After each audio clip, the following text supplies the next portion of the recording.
뭐냐면 이제 십자가형으로 이어지는 마지막 주간을 묘사하고 있습니다. 말하자면 예수님의 낮아지심의 사역, 그쵸? 여러분 예수님께서 낮아지시고 높아지신 사역들이 있잖아요, 그쵸? 말하자면 이제 클라이막스입니다. 낮아지는 사역의 클라이막스 부분으로 넘어간다고 할 수 있습니다. 그래서 이제 예수님께서는 이 10과에서는 제자들과 유월절 식사, 그쵸? 잡히시기 전날 밤에 유월절 식사를 하셨는데 그런 내용들, 그리고 예수님의 제자 중 한 명이 가룟 유다가 배신하는 내용들, 그런데 또 베드로가 예수님을 또 부인하고, 그쵸? 3번 부인하는 그 내용들 알고 계시죠? 그리고 이제 끌려가셔서 유대 공회 앞에서 재판을 받으시는 그런 내용들을 중심으로 기록하고 있습니다. 그렇다면 우리 이 질문을 중심으로 한번 내용들을 생각해 보고요. 그 내용에 담겨 있는 그런 신학적인 의미, 우리가 또한 숙지하고 제자로서 또한 명심해야 되는 내용들이 무엇인지를 한번 생각해 보도록 하겠습니다.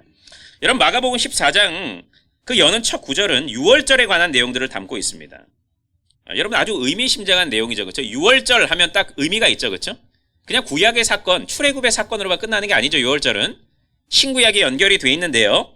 구약은 반드시 여러분 신약의 복음을 제시하고 있는데 여러분 유월절의 내용들을 여러분 여기서 얘기를 하고 있고요. 그렇다면 마가복음 전체의 흐름과 앞으로 곧 예수님께 일어날 예수님께 일어날 일을 생각해 볼 때에 마가가 독자에게 이런 절기를 알려주는 이유가 무엇일까요? 한번 생각해 보도록 하겠습니다. 여러분 유월절, 유월절이 뭐예요? 언제 있었던 사건인가요? 유월절, 그렇죠? 출애굽 전에 어떤 일이 있었죠? 10가지 재앙을 생각해 볼 수 있죠, 우리가, 그렇죠? 마지막 재앙이 뭐였어요? 장자의 죽음입니다. 여러분 그런데 여기서 여러분 고센 땅에는 여러분 애굽의 사람들과의 다른 일이 벌어져요. 뭐 어떻게 했죠? 기억납니까? 그쵸? 여러분 문설주에 좌우 임박에 뭘 바릅니까? 어린 양의 피를 발랐습니다. 그랬더니 여러분 어떤 일이 벌어졌나요? 심판의 날, 그쵸? 하나님의 영이 여러분 지나갑니다. 지나가고 집을 들어가면 끝나는 거예요. 죽음이에요. 장자가 죽는 거예요. 그런데 여러분 그 피가 발려진 곳은 어떻게 했다 그랬어요? 유월절의 뜻이 뭡니까 여러분? 패스오버입니다. 패스오버. 패스오버가 뭐예요? 지나가는 거죠. 지나가는 것. 그쵸? 지나가는 거. 심판하지 않고 지나가는 거. 여러분 여기서 아주 의미심장하죠. 마가복음 14장에서 유월절을 얘기하고 있습니다. 여러분 고린도전서 5장 7절과도 연결이 될 수 있는데요. 뭐라고 얘기하냐면 이렇게 얘기합니다. 우리의 유월절 양 곧 그리스도께서 희생되셨느니라 그랬습니다. 누구 어떤 양? 유월절의 양이라 그랬어요. 그리스도께서. 여러분 이거 지금 뭘 얘기하는 거겠습니까? 유월절 양이신 그리스도의 죽으심을 예견하고 있는 거죠. 그렇죠? 예수님께서 그 구약에 그 어린 양, 그 피는 뭘 지금 예표하고 있느냐? 뭘 예표하고 있느냐? 그리스도의 피를 예표하고 있다 이거죠. 여러분 예수님의 피가 있는 사람들은 어떻게 된다는 거예요? 심판받지 않는다는 거죠. 여러분 대속의 은혜를 누리게 된다는 것이죠. 그렇죠? 여러분 대속사역의 성취가 있을 것임을 이제 예언하는 거죠. 유월절의 양을 통해서 그 어린 양을 통해서 고센 땅의 이스라엘 백성들이 구원함을 얻었듯이 이제 그리스도의 피로 말미암아 죽을 수밖에 없는 사람들, 그렇죠? 심판받을 수밖에 없는 사람들, 하나님의 진노를 받을 수밖에 없는 사람들이 이제 그 심판을 받지 않게 되었다는 거죠. 대속의 피로 말미암아. 그 대속의 피가 누구의 피예요? 그리스도의 피입니다. 여러분 지금 마가복음은 이렇게 그리스도의 그 피, 그렇죠? 그 대속 사역에 집중하고 있습니다. 여러분 절대로 그 예루살렘에서의 그 사역은 암울한 사역이 아니에요, 여러분.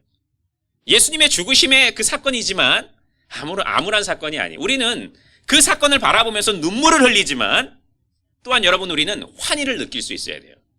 여러분 그래서 우리 그 패션 오브 크라이스트인가요? 그 예전에 우리 그런 아주 한 10년, 한 10년 전인가요? 뭐 더 됐던 것 같은데 여러분 많은 사람들이 눈물을 흘리는 거 맞아요. 그의 죽음을 보면서. 그런데 여러분 우리가 또 그 안에서 느껴야 되는 감정은 뭐냐면 환희예요. 왜? 그 피로 말미암아 우리가 어떤 은혜를 누렸냐 이거죠. 여러분 이것은 지금 그리스도의 피를 지금 예표하고 있는 그런 사건이라고 할 수 있습니다. 여러분 뒤이어서 어떤 사건이 벌어지냐면 여러분 배단이 문둥이 시몬의 집에서 잔치가 베풀어집니다. 그런데 한 여인이 등장하는데 아마도 우리가 알고 있듯이 나사로의 누이 마리아라고 여러분 생각이 되는데 그녀가 어떤 일을 합니까? 뭘 깨트려요? 우리 찬양도 있고만 그런데 향유 옥합을 깨트립니다. 그리고 예수님의 여러분 어떤 일이 어떻게 하나요? 향유를 붓습니다. 그렇죠? 예수님의 발에 향유를 붓죠. 그렇죠? 여러분 향유 300데나리온 이상이 되는 그런 값을 매긴다고 하는데 말하자면 여러분 지금 여러분 그 가치로 환산을 해보자면 한 2천만 원 되는 아마 이 여인은 그렇게 재력이 있는 그런 여인은 아니었던 것으로 보입니다. 그런데 말하자면 자신의 전 존재를 드리고 있는 것이죠. 그런데 그 광경을 보고 있던 제자들 또 어떤 사람들은 왜 이것을 낭비하느냐, 이 돈을 낭비하느냐, 이것으로 가난한 사람들을 도와주면 훨씬 더 좋은 일이 아니냐라고 이렇게 꾸짖지만 여러분 예수님께서는 뭐라고 말씀하시냐면 6절에 보니까 이런 고백을 합니다. 그가 내게 좋은 일을 하였다 그랬습니다. 왜 좋은 일을 했다고 여러분 얘기할까요? 예수님 뭐라고 얘기냐면 장례를 준비했다 그랬습니다. 나의 장례를 준비했다. 지금 뭐 얘기하는 겁니까? 예수님께서 죽으심, 내가 죽는 거 맞다. 그런데 여러분 당시 유대 관습에 뭐가 있었냐면 장례 시에 몸에 그 시체에 기름을 발랐습니다. 여러분 향유 옥합을 깨트려서 바른 거잖아요. 그렇죠? 그렇다면 넌 나의 죽음을 지금 준비하고 있는 것이다. 이 일이 참 귀한 일이다 라고 말씀하고 계셨던 것이죠. 물론 여러분 이 마리아라고 하는 여인이 여러분 아마 예수님의 그 죽으심을 명확하게는 잘 몰랐을 수도 있어요. 여러분 그럼에도 불구하고 그녀의 헌신 여러분 기억해 보십니까? 여러분 그녀는 지금 예수님을 진정으로 사랑했다 이거죠. 그 마음 사랑으로 그렇죠? 그 하나님 예수님께서 그 중심을 보신 것이고 그녀의 전적인 헌신을 보신 것입니다. 여러분 마치 예수님께서 아벨과 그의 제사를 받으셨던 것처럼 마리아의 그 중심과 함께 그 믿음과 함께 그 전적 헌신을 기뻐하고 계시는 것이죠. 여러분 우리는 이 사건을 통해서 여러분 제자도가 무엇인지 그렇죠? 이 보잘것없어 보이는 그 여인을 통해서 제자의 그 꾸지름과 대조하고 계심으로써 제자들은 지금 너 지금 돈을 낭비했다 라고 지금 여러분 소리치고 있는 이 상황 속에서 이 여인을 지금 등장시킴으로써 주님을 전적으로 섬기는 게 무엇인지를 여러분 또 가르쳐주고 있고 또 예수님의 순환을 그렇죠? 죽으심을 또한 또 다시 한번 우리에게 상기시켜주고 계시는 것이죠. 여러분 다음 내용들을 살펴보면 6월절 식사에서 이거 아까랑 비슷한 내용인데 6월절 식사에서 유대인들은 이스라엘이 이집트 종살이로부터 해방되는 구원의 시작을 기념하고 이를 기쁘게 축하했다. 마가복음의 이 시점에서 예수님이 제자들과 함께 6월절 식사를 나누신 사건에 대해 신학적인 의미를 한번 고찰해보자. 이건 아까 우리가 얘기했던 그런 내용들과 일맥상통하는 내용이라고 할 수 있는데요. 여러분 예수님께서 잡히시고 죽으시기 전날 밤이었죠. 그렇죠? 이것은 그러므로 이것은 죄인 구원을 위한 6월절 어린 양이신 그리스도의 대속사인을 예견하고 있다 할 수 있다. 그렇죠? 우리는 절대로 구약과 신약을 떨어져서 생각해 볼 수 없습니다. 구약도 여러분 예수님에 대해서 얘기하는 거예요. 그렇죠? 신약도 예수님에 대해서 얘기하는데 그 구약의 제사와 6월절과 이런 것들을 통해서 예수님의 그 사역과 그분의 성품에 대해서 얘기하고 있는 것입니다. 그래서 어쨌든 이것은 그리스도의 대속사역을 예견하고 있다는 것을 여러분 생각하고 계시면 되겠습니다. 마가복음 14장 21절에 보니까 여러분 이것은 하나님의 주권과 인간의 책임에 대한 내용들이 다루고 있습니다. 여러분 들어보세요.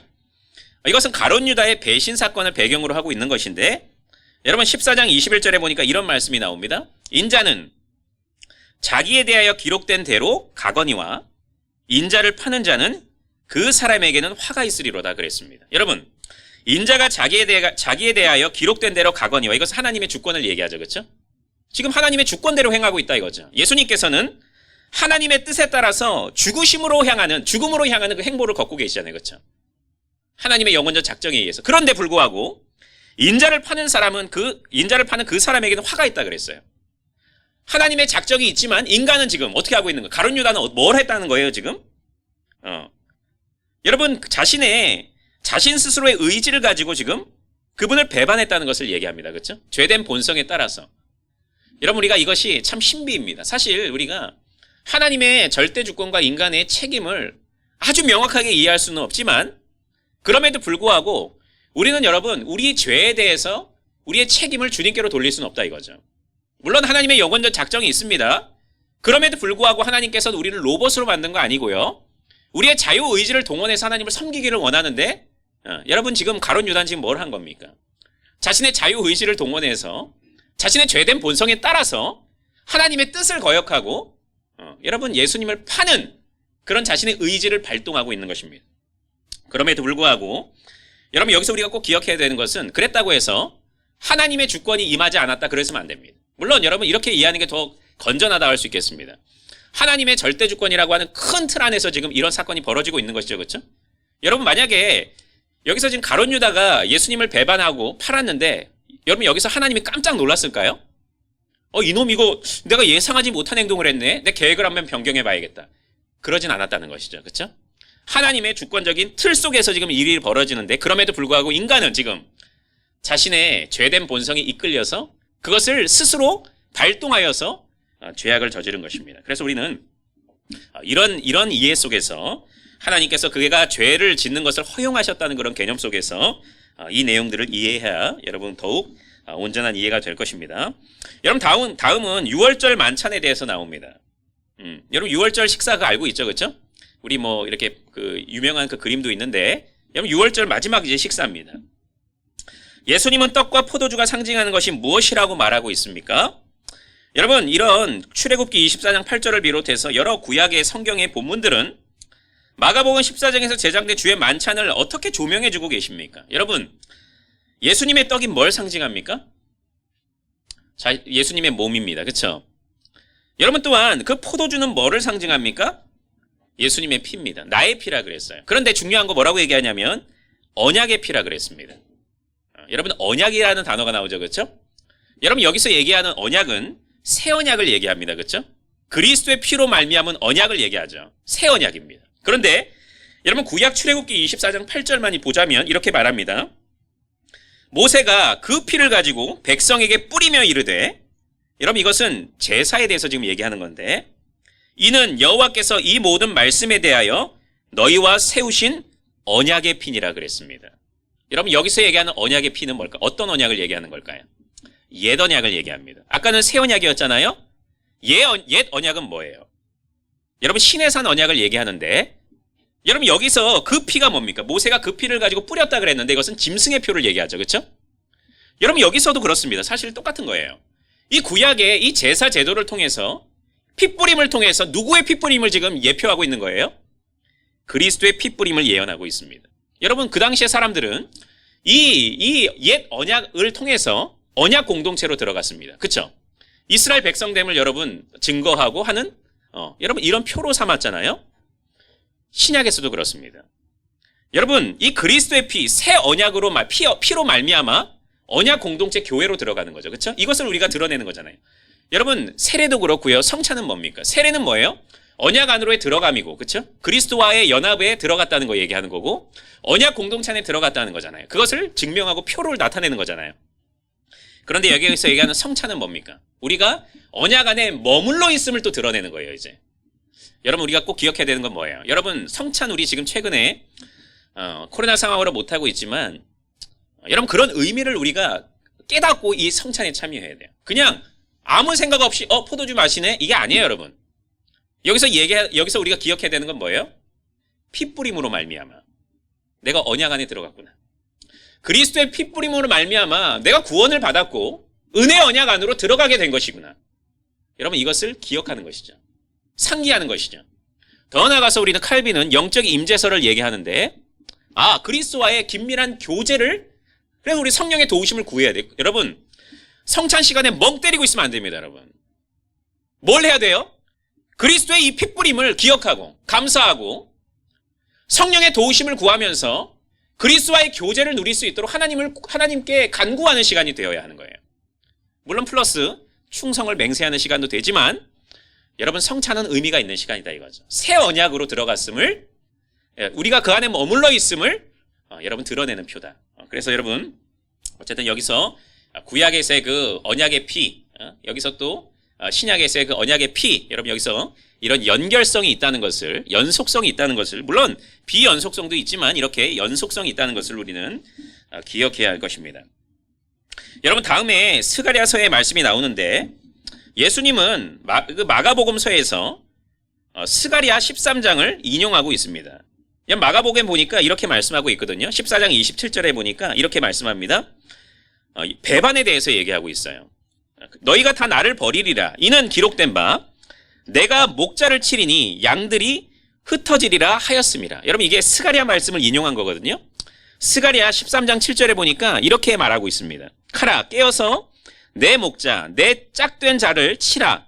목자를 치면 양이 흩어지려니와 그랬습니다. 여러분 여기서 아까 마가복음 14장에 보니까 내가 목자를 친다 그랬는데 여기서 내가가 누구냐면 성부 하나님입니다. 목자를 친다 그랬는데 그 목자는 누구예요? 성자이십니다. 그렇게 되면 어떻게 된다 그랬어요?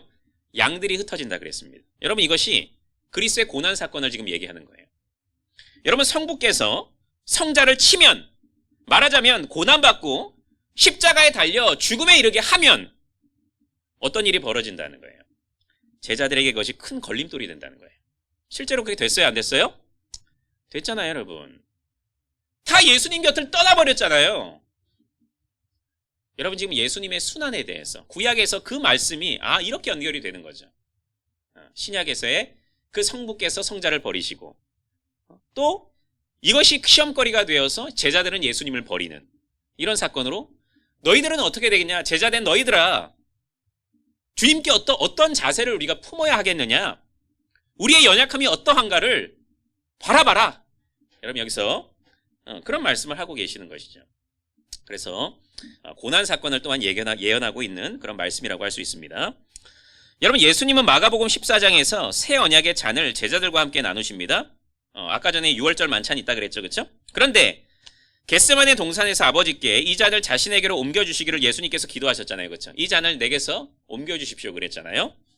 그런데 구약 성경에서 잔은 하나님의 진노를 상징합니다. 여러분 이것은 예수님이 겪으실 어떤 사건을 예견하고 있을까요?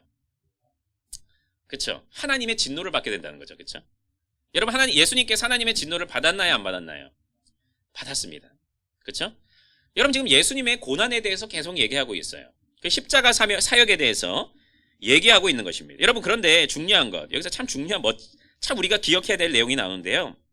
아버지께 이 잔을 자신에게서 옮겨주기를 예수님이 기도하셨잖아요. 겟세마네 동산에서.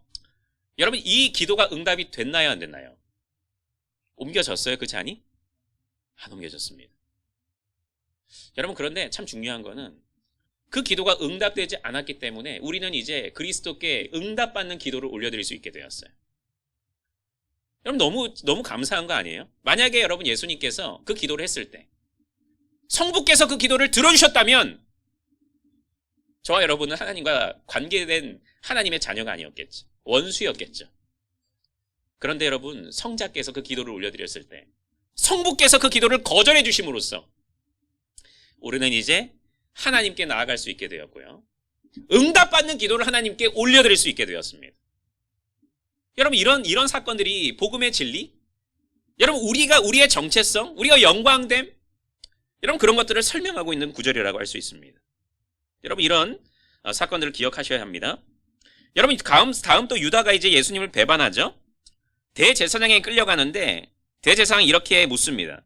네가 그리스도냐라고 묻습니다. 물론 조롱하는 투로 물어보는 거죠. 여러분 그런데 예수님은 구약 성경의 여러 본문을 바탕으로 아주 깊은 신학적으로 깊은 대답을 하시는데 이런 대답을 하십니다. 네가 그리스도냐라고 물었을 때 여러분 이런 대답을 하셨습니다. 내가 그니라.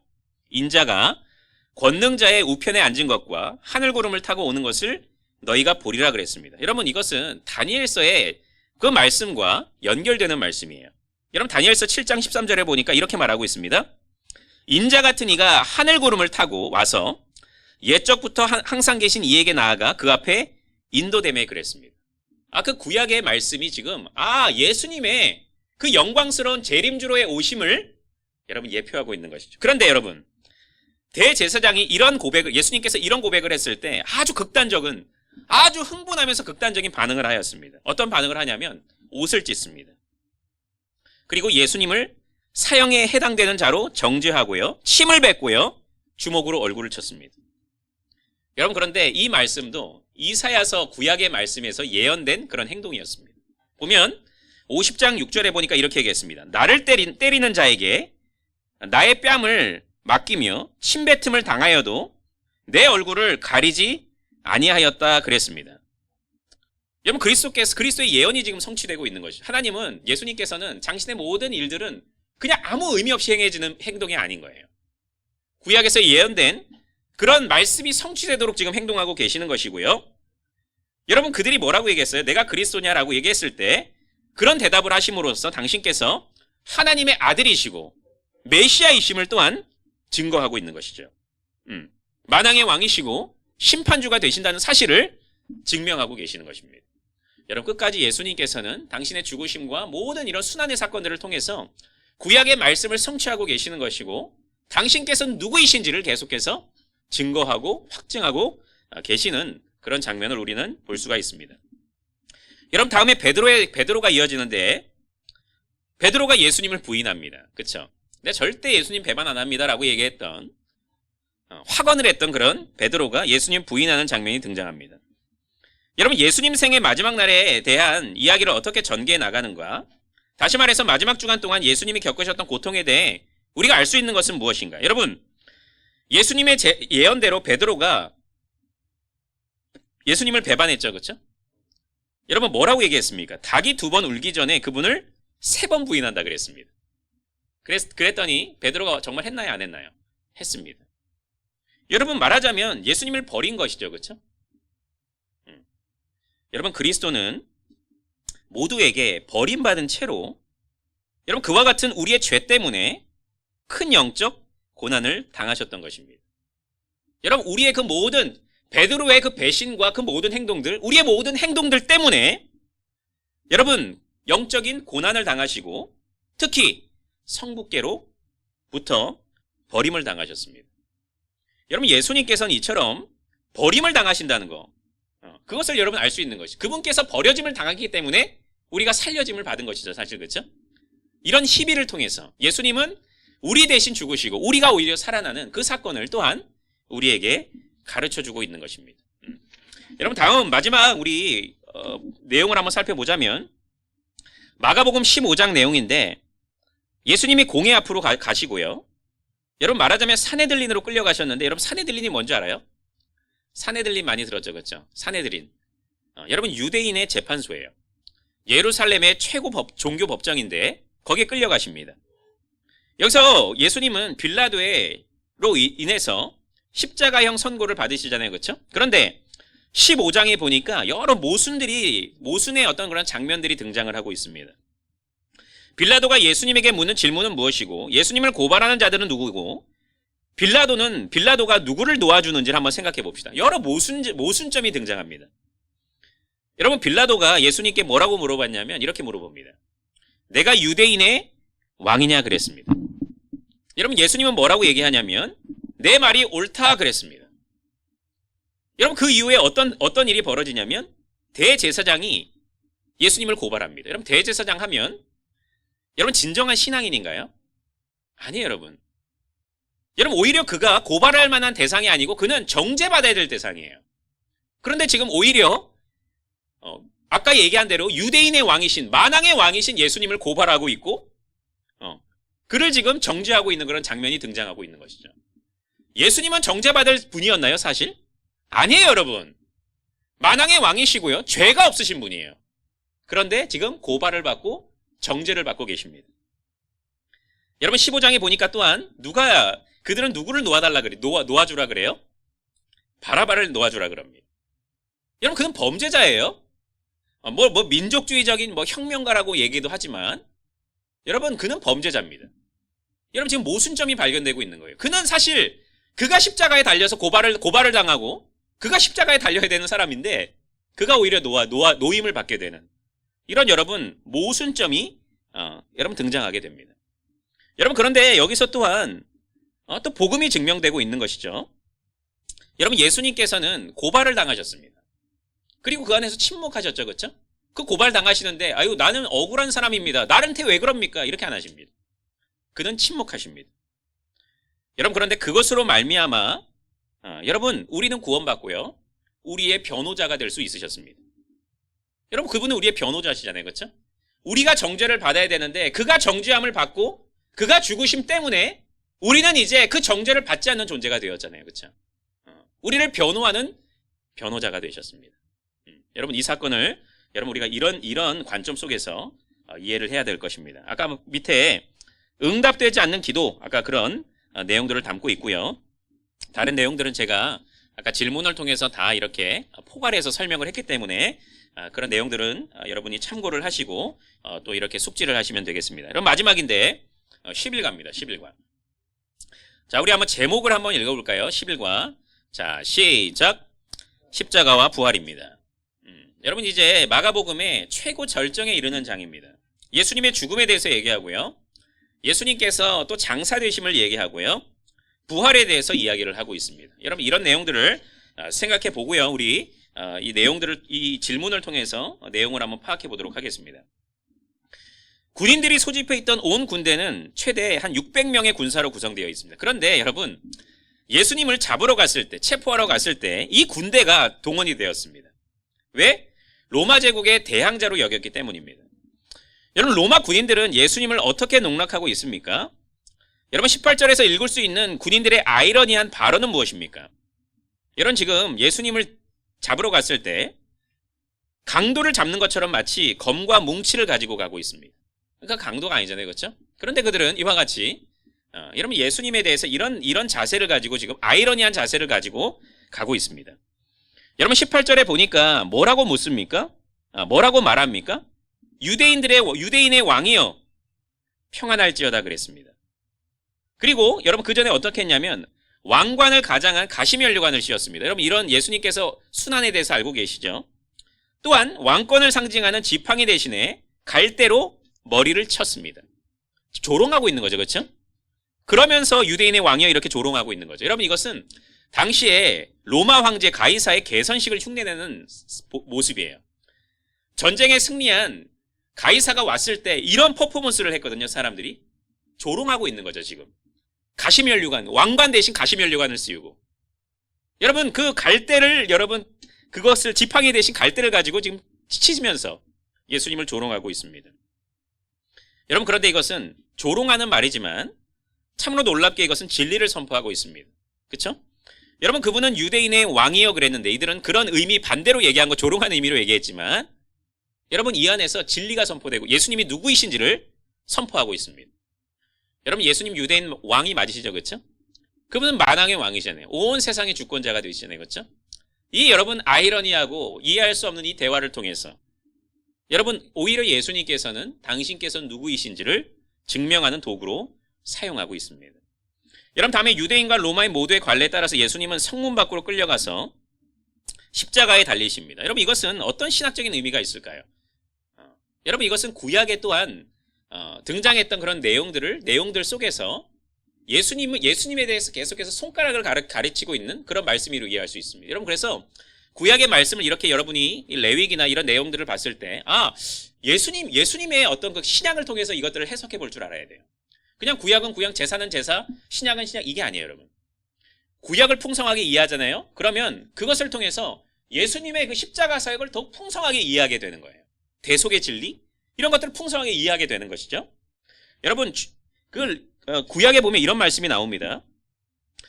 출애굽기에 보면 그 수소의 고기와 가죽과 똥을 짐 밖으로 불사르라. 이는 속죄제니라 그랬습니다. 희생제물이 지금 밖으로 나가는 거예요. 영문 밖으로.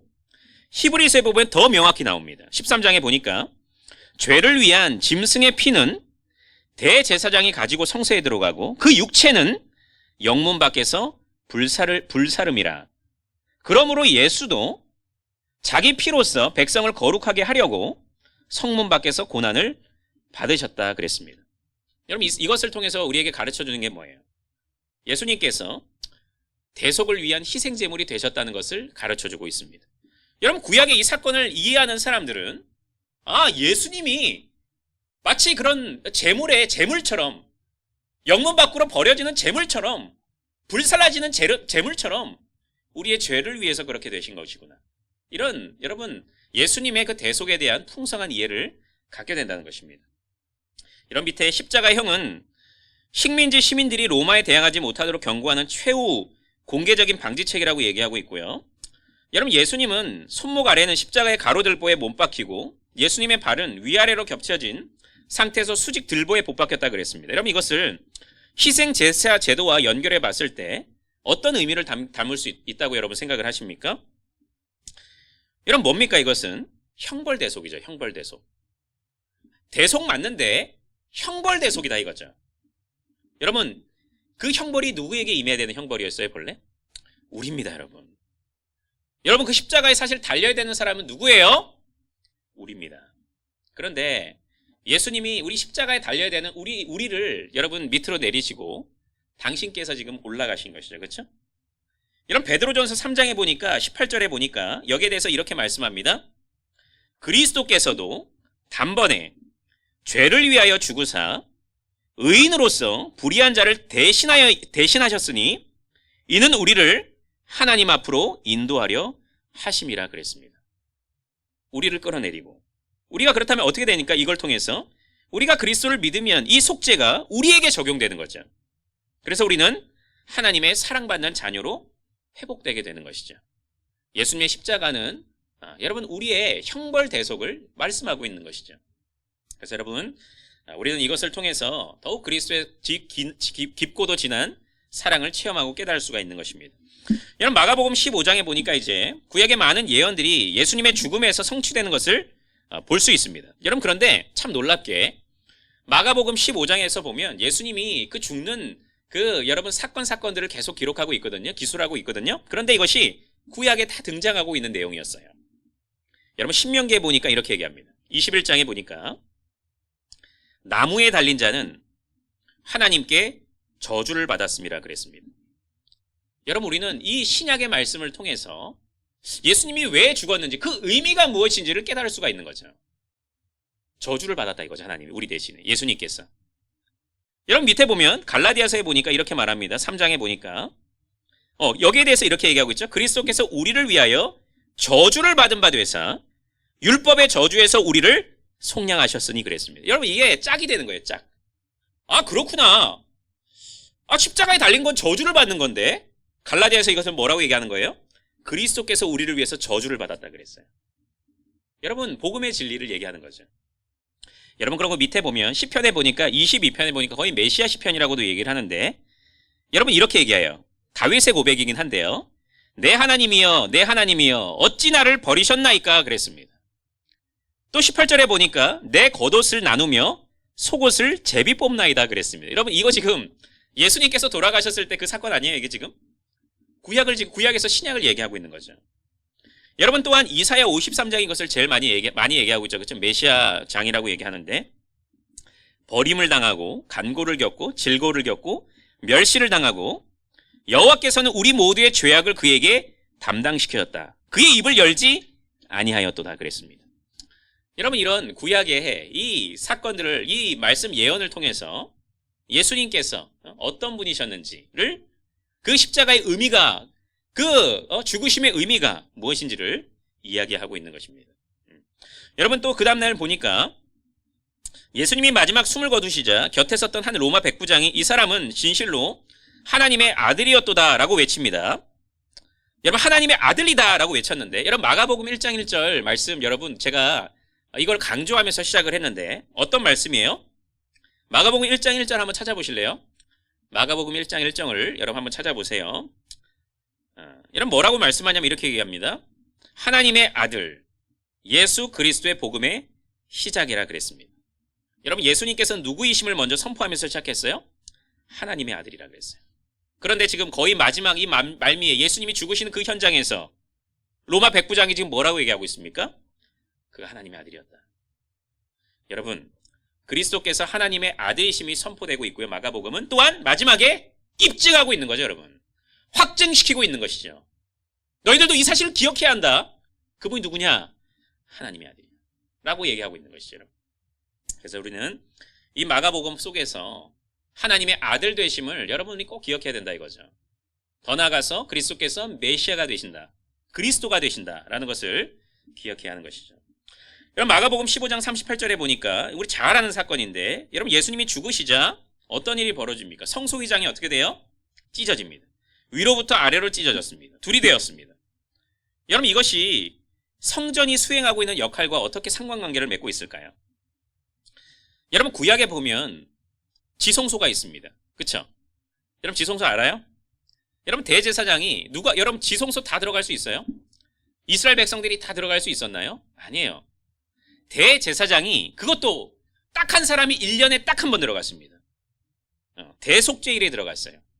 이때 뭐 하냐면 피의 제사를 통해서 이스라엘 백성들의 죄를 사하고 하나님과 이제 교제를 나눌 수 있게 되었다는 것을 여러분 드러냈습니다. 여러분 그런데 이제 십자가에서 죽으심으로 말미암아 어떻게 됐어요 이제? 예수님의 몸이 찢김으로써 휘장이 찢어지듯이 예수님의 몸이 찢김으로써 우리는 이제 하나님께 직접 나아갈 수 있게 된 것입니다. 여러분 그 지성소 우리를 모든 백성들을 대제사장에만 허용되었던 모든 사람들에게는 들어갈 수 없었던 하나님과 직접 교제할 수 없었잖아요. 그렇죠? 예수님의 몸의 찢김을 통해서 이제 그 지성소를 우리는 볼 수 있게 되었다는 게 무슨 얘기예요? 하나님께 직접 나아갈 수 있게 되었다는 것을 말합니다. 여러분 여기 이 진리에 대해서 히브리서 10장 19절부터 20절에 보니까 여러분 이거 찾아보세요. 여기는 안 나와 있으니까 히브리서 10장 19절부터 20절에 보니까 이렇게 고백하고 있습니다. 우리가 의심할 수 없도록 그 진리임을 우리가 깨달을 수 있어요.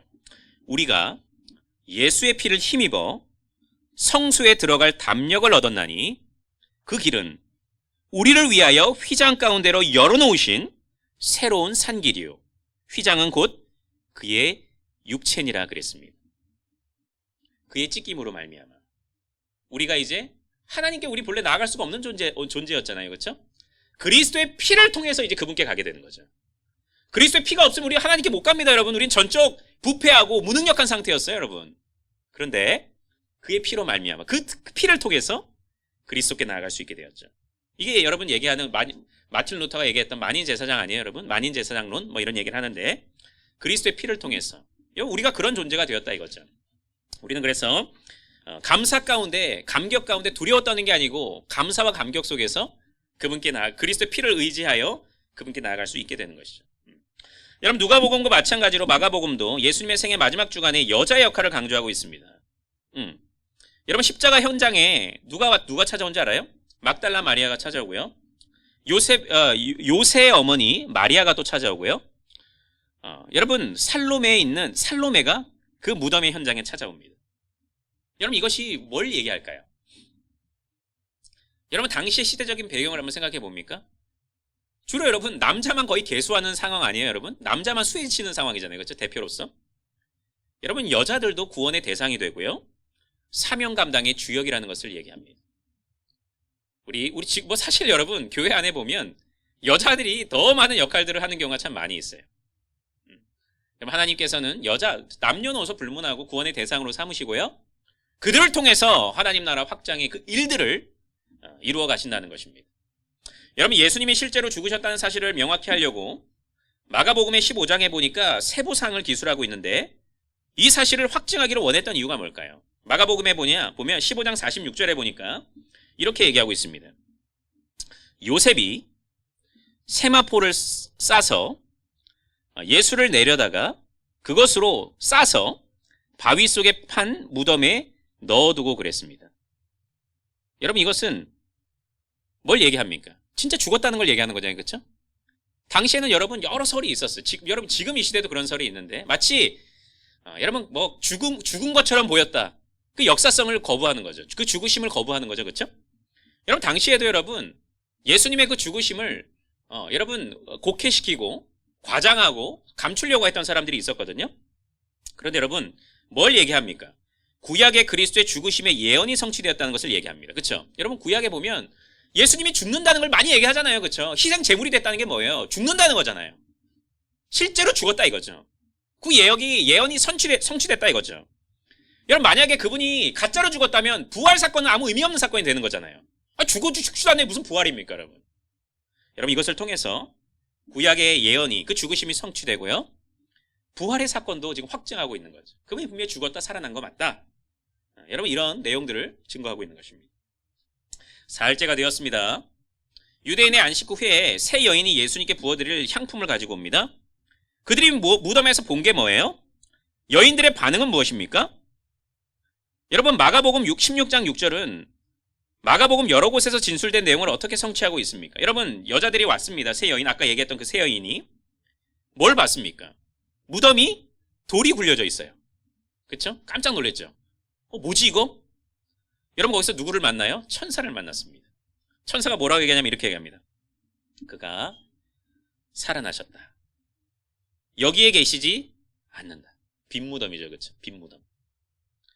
여러분, 이것은 뭘 얘기합니까? 예수님께서 당신의 죽으심과 부활을 예언하셨는데 성취됐다 이거지. 구약의 예언도 지금 성취된 거잖아요. 여러분, 이 부활 사건은 저와 여러분이 무슨 의미가 있을까요? 어떤 메시지를 전하고 있을까요? 그냥 단순히 살아났으면 어쩌자는 거죠? 저와 여러분이 여기서 기억해야 되는 게 뭐냐 이거죠. 여러분, 거의 기독교는 부활의 종교라고도 얘기를 하는데 뭘 여러분 기억하고 있을 겁니까? 뭐를 도대체 묵상하고 감사할 것입니까? 여러분, 이걸 알아야 하나님을 찬양하죠. 그렇죠? 여러분, 부활은 예수님께서 메시아이심을 입증하십니다. 입증하고 있습니다. 여러분, 그분이 그리스도다. 그분이 메시아다. 우리의 구원주가 되신다. 여러분, 이것을 지금 확증하고 있는 것이죠. 만약 그냥 죽고 끝났다. 끝나는 게 아니죠, 여러분. 우리는 이제 새 생명을 못 누리게 되는 거잖아요. 그의 죽으심으로 말미암아, 살아남으로 말미암아 이제 우리도 새 생명을, 그분과 연합 속에서 새 생명을 누리게 됐다는 것을 얘기하잖아요. 그렇죠? 우리의 구원이 완성됐다는 것을 얘기하는 겁니다. 여러분, 또 참 이스라엘이신 예수의 부활을 통해 이스라엘 회복의 예언이 성취되고 있습니다. 무슨 얘기냐면 여러분 바벨론의 포로와 여러 이스라엘의 민족의 여러 압제가 있었습니다. 그렇죠? 그들이 바벨론에 멸망을 당하고 아수르에도 멸망을 당하고 그러잖아요. 그런데 참 이스라엘이신 이스라엘의 대표이신 참 이스라엘 예수님의 부활을 통해서 그들이 회복됐다는 것을, 그들의 회복이 성취됐다는 것을 말하고 있는 것이죠. 얘기했잖아요. 그들이 너희들 이제 구원받게 될 거고 회복되게 될 거야. 여러분, 선지자들이 계속 예언하잖아요. 그렇죠? 남은 자 사상을 얘기하고 하잖아요. 마침내 예수님의 오심을 통해서 그 구약의 예언들이 이제 성취가 된 거야. 여러분, 보지 못하는 사람이 보게 되고 이런 예언들이 있잖아요. 그렇죠? 영적인 눈이 뜨게 되고 새 생명을 누리게 되고 그 예언들이 있잖아요. 그렇죠? 성취됐다는 것을 얘기합니다. 마지막으로 여러분, 더 많은 내용들을 할 수 있지만 여러분, 예수님께서 부활의 첫 열매라 그럽니다. 그렇죠? 여러분, 첫 열매라고 그냥 열매라고 하지 않고 첫 열매라고 했던 것은 그 뒤에도 열매가 계속 따라온다는 거잖아요. 우리도 예수님처럼 예수님 안에서 부활하게 된다는 것을 얘기합니다. 여러분, 우리의 미래는 더 영광됩니다. 절대로 오늘 우리의 현실 안에서 안주하고 여러분 이러면 안 됩니다. 우리도 여러분, 예수님께서 다시 오시고 우리가 개인의 종말이 있는 우리 마지막 날에 우리의 육체가 부활하게 된다 이거지. 예수님께서 다시 재림하셨을 때 예수님께서 첫 열매 되셨던 것처럼 우리도 그리스도 안에 있기 때문에 우리도 3번째, 10번째, 1000만번째, 100번째 뭐 이런 열매가 된다 이거죠. 그래서 우리도 이런 예수님의 부활 사건은 그냥 부활했다 이게 끝나는 게 아니고 이런 여러분 영적 메시지를 우리에게 전달함으로써 우리의 신앙을 더욱 굳건하게 하고 있는 것입니다. 여러분, 다른 내용들은 여러분 아까 제가 설명한 부분들 속에서 거의 대부분 다 포함되어 있습니다. 그래서 여러분 읽고 또 참고하시고 같이 운동원들과 나눠주시면 되겠습니다. 여러분, 이것으로 우리 마가복음 우리 성경 공부를 끝내는데요.